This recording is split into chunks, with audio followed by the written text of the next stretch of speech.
la une de l'actualité, au Soudan, les militaires au pouvoir sont sous pression des pays occidentaux et des manifestants pour passer rapidement la main à un gouvernement civil.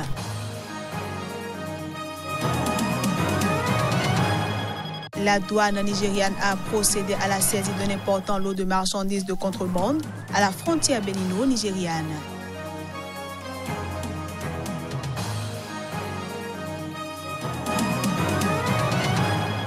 Et puis en Afghanistan, 7 enfants ont été tués accidentellement par un obus de mortier qu'ils ont découvert et manipulé.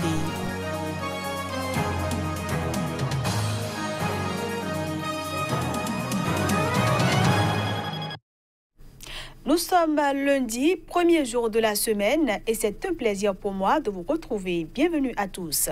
Au Soudan, le mouvement de contestation a exhorté ce dimanche les nouveaux dirigeants militaires à transférer immédiatement le pouvoir à un gouvernement civil. Sous pression, les généraux ont appelé les partis politiques à s'entendre sur une figure indépendante comme Premier ministre. Le reportage pour plus de précision. Face à la contestation persistante, l'armée soudanaise fait profil bas. Elle s'est finalement engagée à nommer une figure indépendante pour diriger le prochain gouvernement. Elle a conséquemment demandé aux représentants de la contestation populaire de se mettre d'accord sur un nom. Le Premier ministre, tout désigné, sera ensuite chargé de former un gouvernement civil. La formule est la résultante d'une réunion tenue dimanche entre le Conseil militaire et des partis politiques. Une réunion boycottée par les leaders de la contestation, les forces de liberté et de changement, cette coalition qui regroupe des partis d'opposition et l'association des professionnels soudanais. Ils ont refusé de s'y rendre du fait de la présence du parti d'Omar el-Béchir, une participation jugée intolérable. Ces représentants de la contestation disent aussi attendre une réponse du Conseil militaire à une série de propositions qu'ils ont faites, comme celle de dissoudre le Conseil militaire ou d'intégrer des civils, ou encore d'accepter que ce Conseil ne concentre pas entre ses mains tous les pouvoirs. Le bras de fer se poursuit donc à Khartoum, où la rue maintient ses revendications, celle d'un transfert immédiat du pouvoir à un gouvernement civil. L'Association des professionnels soudanais demande aussi que ce nouveau gouvernement fasse juger Omar el-Béchir. Une doléance qu'ils sont des milliers, les manifestants, à clamer haut et fort dans les rues. En Algérie, une quarantaine de maires sur les 1500 que compte le pays ont annoncé ce dimanche leur refus d'encadrer l'élection présidentielle du 4 juillet prochain. Une décision prise en signe de soutien à la contestation en cours contre le régime. Reportage. La rue n'a décidément pas fini de dicter sa loi en Algérie. La présidentielle annoncée pour se tenir le 4 juillet prochain pourrait souffrir de l'encadrement indispensable des maires. C'est du moins ce qu'il convient de retenir du communiqué du Rassemblement pour la culture et la démocratie RCD, organisation de l'opposition dont les membres ont exprimé vertement le refus collectif d'organiser et d'encadrer l'élection, la qualifiant de simulacre de scrutin. Le RCD contrôle 37 assemblées populaires communales, principalement à Tizi Ouzou et à Béjaï, situées entre 100 et 250 km à l'est d'Alger. Ces maires emboîtent ainsi le pas à 7 magistrats, autres maillons importants dans l'organisation des scrutins algériens. Nombre d'entre eux ont publiquement exprimé leur décision de boycotter la supervision du scrutin du 4 juillet. L'Algérie compte 1541 mairies contrôlées majoritairement par le Front de Libération Nationale, FLN, et son allié, le Rassemblement National Démocratique, RND, deux partis vilipendés par les manifestants pour leur gestion du pays durant les 20 ans de règne de Bouteflika. Pour les contestataires algériens, les structures et personnalités issues du système mis en place par Bouteflika, chargé d'organiser la présidentielle devant élire son successeur, ne permettent pas de garantir un scrutin libre et équitable. De l'Algérie, rendons-nous au Bénin où les conditions de vie et de travail des agents de l'État et même ceux du secteur privé ces 3 dernières années étaient au menu de la 2e session ordinaire du Comité confédéral national de la CSTB, entendez la Confédération syndicale des travailleurs du Bénin. L'assise a été sanctionnée par un appel solennel à l'endroit des travailleurs. La substance de cet appel avec Kassa Mampo, il est le secrétaire général de la CSTB. Les travailleurs malgré les différentes luttes qu'ils ont menées depuis des années, et surtout tout récemment en 2017, en 2018, leurs conditions de vie s'aggravent avec le régime de la rupture. On licencie les travailleurs au niveau de tous les secteurs. Vous avez appris tout récemment que 230 agents du ministère des Finances ont été licenciés. On coupe des salaires. Plus de 3 000 ont eu des salaires coupés. Il paraît que même à la fin de ce mois, plus de 2 000 encore resteront sans salaire. Il y a beaucoup de problèmes et c'est sur cette base que le comité confédéral de la CSTB lance un appel pressant à tous les travailleurs de tous les secteurs, du public, du privé, du parapublic, partout où ils sont, au sein de leur comité, au sein de leurs syndicats, au sein de toutes leurs structures de lutte, il faut qu'ils se mobilisent, qu'ils mènent la lutte de diverses manières. Ils doivent pouvoir lutter pour exiger, ils doivent utiliser les sit-ins, les marches, les débrayages, la grève pour pouvoir exiger et obtenir la satisfaction de leurs revendications. Nous exigeons l'abrogation des lois scélérates. Et pour ce qui est de la loi sur la grève, les travailleurs de notre pays doivent pouvoir s'organiser pour aller en grève. Parce que ça, on ne peut pas accepter qu'on remette en cause les droits acquis. Toujours au Bénin, l'appel francophone d'Erevan pour le vivre ensemble était ce week-end au cœur d'une conférence publique conduite par l'ONG Task Force citoyenne de la CEDEAO et le réseau international des jeunes leaders francophones. C'était sous la houlette du directeur du bureau régional pour l'Afrique de l'Ouest de l'OIF. Objectif, assurer une bien large vulgarisation du concept. Plus de précisions avec Gustave Assa. Il est le président du Task Force citoyenne de la CEDEAO. Vivre ensemble, c'est une évidence à cultiver et à préserver, selon les chefs d'État, et il faut propager ça. Alors, vivre ensemble en agissant pour la paix, c'est le premier pas. Est-ce qu'on peut vivre heureux si on n'est pas en paix? Le respect des droits de l'homme, la démocratie, l'égalité, la justice. Le respect des droits de l'homme et des libertés fondamentales est primordial pour le vivre ensemble. Il s'agit donc de nourrir et de consolider notre capacité à vivre ensemble au service du respect des droits de l'homme, les libertés fondamentales, de la paix, de la démocratie, de l'égalité et de la justice.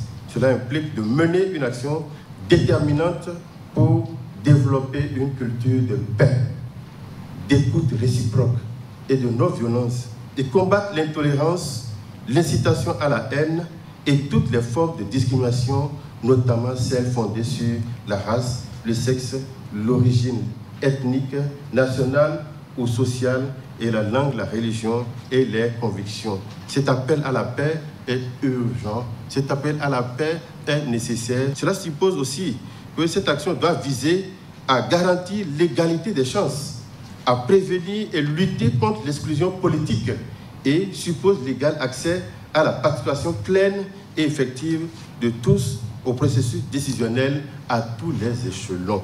Deuxième élément important, c'est promouvoir le devoir de mémoire. La mémoire, elle est très importante aujourd'hui. Quelle est la mémoire que nous avons aujourd'hui? Quand on se souvient d'Alpeti Aromarebe Maga, quand on se souvient, n'est-ce pas, des anciens présidents, quand on se souvient justement de notre conférence nationale, il y a une phrase célèbre de Monseigneur Isidore de Souza qui me vient à l'esprit: qu'aucun bain de sang ne nous éclabousse et ne nous envoie dans cette flot. La douane nigériane vient de réaliser un exploit avec la saisie d'un important lot de marchandises de contrebande à la frontière bénino-nigériane. On retrouve Abdoulaye Issa, notre correspondant au Nigeria, pour le point. Comme vous l'avez constaté, c'est une nouvelle saisie de la douane nigériane à la frontière bénino-nigériane à Seme-Boda, où cette opération s'est effectuée. Cette opération a permis aux agents de douane nigériane de mettre la main sur plusieurs véhicules clandestinement qui cherchaient à faire leur entrée au Nigeria. Nous avons réussi à mettre à la main sur une contrebande de produits prohibés en provenance d'un pays voisin. La loi nigériane est très stricte. Face à la contrebande, nous n'allons pas fermer les yeux et nous ne tolérerons aucune faille ou complicité de nos agents à divers niveaux. Ces véhicules, les denrées alimentaires, le riz, les pâtes alimentaires également ont été saisis. C'est l'occasion pour le contrôleur général de la douane nigériane, opération au niveau de Semeboda, contrôleur Obama, de nous relater un peu l'importance de cette activité. Nous sommes à cheval avec un pays frère, le Bénin, avec lequel nous partageons le poste juste à poser de Sémé. Nos pays sont régis par des lois. Je l'ai toujours dit, la douane reste et demeure un partenaire pour les commerçants. Pour ce faire, je lance ce message à l'endroit des commerçants en leur disant le respect des lois dans leurs activités leur facilitera la vie de tous les jours avec moins de tracasseries douanières. En Afghanistan, des enfants blessés reçoivent des soins à l'hôpital de Metarlam, et ce, après qu'un obus de mortier qu'ils ont découvert et manipulé ait explosé, tuant 7 d'entre eux. 7 enfants ont été tués et 10 autres blessés ce dimanche aux alentours de 17h-12h30 GMT, dans la périphérie de Metarlam, chef-lieu de la province de Langman, par un obus de mortier qu'ils ont découvert et manipulé. Selon le porte-parole du gouverneur de la province, Assadoullah Daoulatse, toutes les victimes sont âgées de moins de 15 ans. Il a par ailleurs indiqué qu'une enquête est en cours pour comprendre dans quelles circonstances les enfants ont découvert l'obus. Le nombre de victimes de mines et de munitions non explosées, mortiers, grenades ou roquettes, est en constante augmentation depuis 2012 en Afghanistan, selon le service d'action anti-mines des Nations Unies en Afghanistan, qui a dénombré une moyenne de 150 morts par mois en 2017. Les enfants représentent 80% des victimes de ces munitions non explosées qu'ils manipulent, inconscients des risques.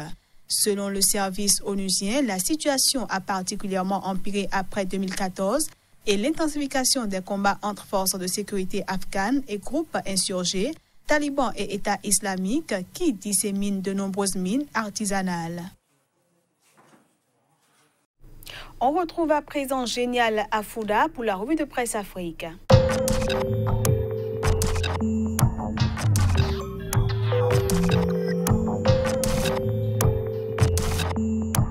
Ravi de vous retrouver en ce début de semaine. Bienvenue à toutes et à tous. La revue de presse d'aujourd'hui nous emmènera en Côte d'Ivoire, au Mali, au Cameroun, au Burkina Faso, puis au Sénégal, qui sera notre toute première destination. Suppression du poste de Premier ministre, Macky consulte ses députés et ses alliés, écrit en manchette l'AS.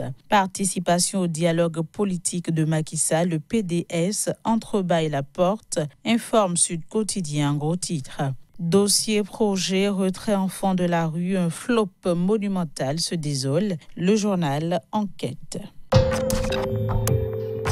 Au Togo, TM Togo Matin informe ses lecteurs que Fort Yassingbe est sollicité au-delà de l'Afrique de l'Ouest. Manifestation du PNP samedi dernier, on reste avec TM Togo Matin qui parle d'un fiasco. Direction la Côte d'Ivoire où Fraternité Matin nous annonce la création d'une cellule dans le cadre des investissements. Journée d'hommage au chef de l'État à Tiesela, peut-on lire à la une du journal Le Jour Plus. Autre escale, le Burkina Faso présidentiel 2020, Taïrou Bari annonce sa candidature, informe le quotidien, qui nous apprend également que la CNSE annonce une grève de 24 heures le 18 avril prochain. Secteur de la santé, le pays nous fait savoir que les syndicats menacent d'aller en grève. Le point de l'actualité au Mali à présent, crise politique. La coalition tchèque Modibo Diarra demande la dissolution de l'Assemblée, informe le 22 septembre. Le quotidien Le Pays, lui, nous fait le point de la conférence de presse du FSD. Application de l'accord d'Alger, l'ONU met la pression, informe en première page l'Aube. Puis au Cameroun, l'œil du Sahel nous apprend que l'enveloppe des micro-projets des députés a été revue à la baisse. On reste avec l'œil du Sahel qui nous apprend également qu'une quarantaine de membres présumés de Boko Haram ont été arrêtés à Maroua. Voilà, fin de la revue de presse d'aujourd'hui. Merci de l'avoir suivi. Au revoir et à bientôt. Et voilà, mesdames, messieurs, ce sera tout pour cette édition que je vous remercie d'avoir suivi. Excellente semaine à tous en compagnie des programmes de Sika TV.